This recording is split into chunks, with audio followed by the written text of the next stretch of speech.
السلام علیکم ورحمۃ اللہ وبرکاتہ۔ ناظرین و سامعین، آپ کے سامنے کئی تازہ ترین اور اہم خبریں لے کر حاضر ہو گیا ہوں۔ وقف ترمیمی بل کی مخالفت میں ای میل کرنے کا سلسلہ بدستور جاری ہے۔ 15 ستمبر کی رات تک کی تاریخ بڑھا دی گئی ہے اور اب تک دوپہر تقریباً 2:58 کے قریب کی اپڈیٹ ہے۔ 3,43,24,511 سے زائد ای میل بھیجے جا چکے ہیں۔ دوستو، مسلم پرسنل لا بورڈ کی جانب سے ایک بڑا اعلان آیا ہے، وہ بھی آپ کو اس ویڈیو کے اندر سنایا جائے گا۔ چلیے پہلی خبر کی جانب بڑھتے ہیں۔ مولانا کلیم صدیقی اور عمر گوتم کے خلاف عدالتی فیصلے پر ملی تنظیم فکرمند آئین سے متصادم قرار دیا۔ جماعت اسلامی نے فیصلے کو تبلیغ کی بنیادی حق کے منافی اور باعث تشویش قرار دیا۔ مجلس مشاورت نے سزا کو غیر آئینی بتایا، کہا یہ قانون و عدلیہ کا بدترین استعمال ہے۔ تبلیغ اسلام کی پاداش میں مولانا کلیم صدیقی، ڈاکٹر عمر گوتم اور دیگر افراد کو ذیلی عدالت کے ذریعے عمر قید کی سزا سنانے پر ملی تنظیموں نے فکرمندی کا اظہار کیا ہے۔ آل انڈیا مجلس مشاورت کے صدر اور دہلی اقلیتی کمیشن کے سربراہ ڈاکٹر ظفر الاسلام خان نے اسے قانون اور عدلیہ کا ہندوتو ایجنڈا کے لیے انتہائی غلط استعمال قرار دیا ہے۔ دوسری طرف جماعت اسلامی کے امیر سید سعادت اللہ حسینی نے کورٹ کے فیصلے کو سخت تشویش کا باعث اور اپنے مذہب کی تبلیغ کی بنیادی حق کے منافی قرار دیا ہے۔ مجلس مشاورت کے سربراہ ظفر الاسلام خان نے عدالتی فیصلے کی خامیوں کا حوالہ دیتے ہوئے کہا کہ داعی اسلام مولانا کلیم صدیقی، ڈاکٹر عمر گوتم اور دیگر افراد کو 10 سال سے عمر قید تک کی جو سزائیں سنائی گئی ہیں وہ آئین ہند کی دفعات 25-28 سے بنیادی طور پر ٹکراتی ہیں۔ آئین ہند تمام شہریوں کو نہ صرف اپنے مذہب پر عمل کی آزادی دیتا ہے بلکہ اس کے فروغ کا بھی حق دیتا ہے۔ انہوں نے کہا کہ یہ لوگ مذہب اسلام کو برحق سمجھتے ہیں اور دوسروں تک یہی ابدی پیغام پہنچا رہے تھے۔ مجلس مشاورت کے سربراہ نے دوہرے معیار کا بھی حوالہ دیا اور کہا کہ ہندوتوا کے پیروکار برسوں سے کھلے عام مالی منفعت اور ملازمتوں کا لالچ دے کر غریب مسلمانوں اور عیسائیوں کو گھر واپسی کے نام پر ہندو بنا رہے ہیں اور کھلے عام اس مہم کی کامیابی کی تشہیر بھی کرتے ہیں، لیکن ان کے خلاف آج تک کوئی کارروائی نہیں ہوئی۔ اس سے قبل جماعت اسلامی ہند کے امیر سید سعادت اللہ حسینی نے فیصلے کو سخت تشویش کا باعث قرار دیا اور کہا ہندوستان جیسے جمہوری ملک میں کوئی کسی کو مذہب تبدیل کرنے پر کیسے مجبور کر سکتا ہے۔ انہوں نے کہا کہ اسلام کی تعلیمات میں بھی مذہب کی تبدیلی کی جبر قطعاً ممنوع ہے۔ ہر فرد کو اپنی پسند کا مذہب اختیار کرنے، اس پر عمل کرنے اور اس کی تبلیغ کرنے کا حق ہمارے آئین نے دیا ہے۔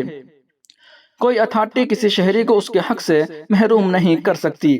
امیر جماعت نے کہا کہ مولانا کلیم صدیقی اور ڈاکٹر عمر گوتم پر دہشت گردی، مجرمانہ سازش، فرقہ وارانہ عداوت کو فروغ دینے اور ملک مخالف سرگرمیوں کی سازش جیسے سنگین مگر بے بنیاد الزامات خطرناک نظیر قائم کرتے ہیں۔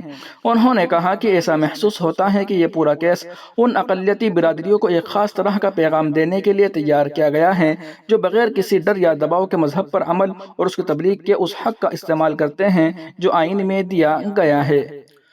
دوستو، ایک موقع اور ملا ہے، فائدہ اٹھائیے۔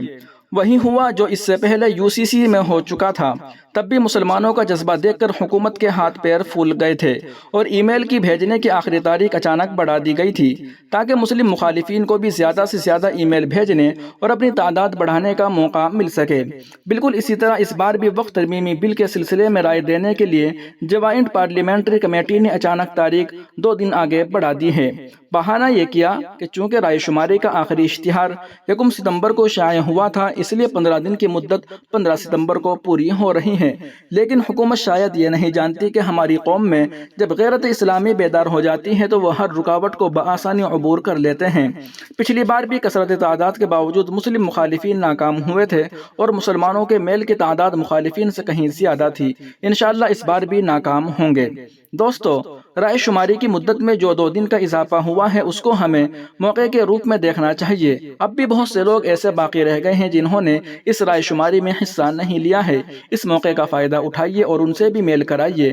گلی گلی گھر گھر جا کر کام کرنے کا موقع ہے، ملی حمایت کے اظہار کا موقع ہے۔ پتہ چلا ہے کہ مخالفین بھی کوشش کر رہے ہیں۔ ان کی پرواہ کیے بغیر اپنا کام کیجیے اور عقاب بچانے میں اپنا کردار ادا کیجیے۔ اللہ ہم سب کا حامی و ناصر ہو۔ یاد رہے، اب جوائنٹ پارلیمنٹری کمیٹی کو رائے دینے کی آخری تاریخ 15 ستمبر 2024 ہے۔ دوستو، اس اعلان کو شائع کیا ہے مولانا محمود احمد خان دریابادی جو کنوینر ہے تحفظ اوقاف کمیٹی آل انڈیا مسلم پرسنل لا بورڈ مہاراشٹر کے۔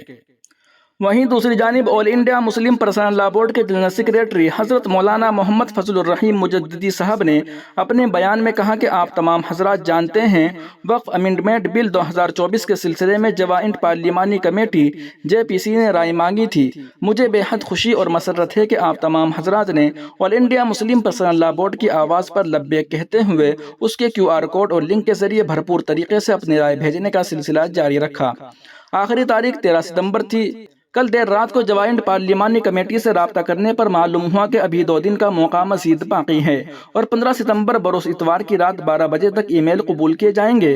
اس لحاظ سے 2 دن بڑھ گئے ہیں اور ہمیں جواب بھیجنے کا مزید موقع مل گیا ہے، لہٰذا آل انڈیا مسلم پرسنل لا بورڈ کی جانب سے اعلان کیا جاتا ہے کہ ابھی ای میل بھیجنے کا سلسلہ جاری رکھے اور جن حضرات نے اب تک ای میل نہیں کیا ہے ان سے ضرور ای میل کروائے۔ اللہ سبحانہ و تعالی آپ کو اس کا بہترین اجر عطا فرمائے اور اس ملی جذبے اور خدمت کو قبول فرمائے، آمین ثم آمین۔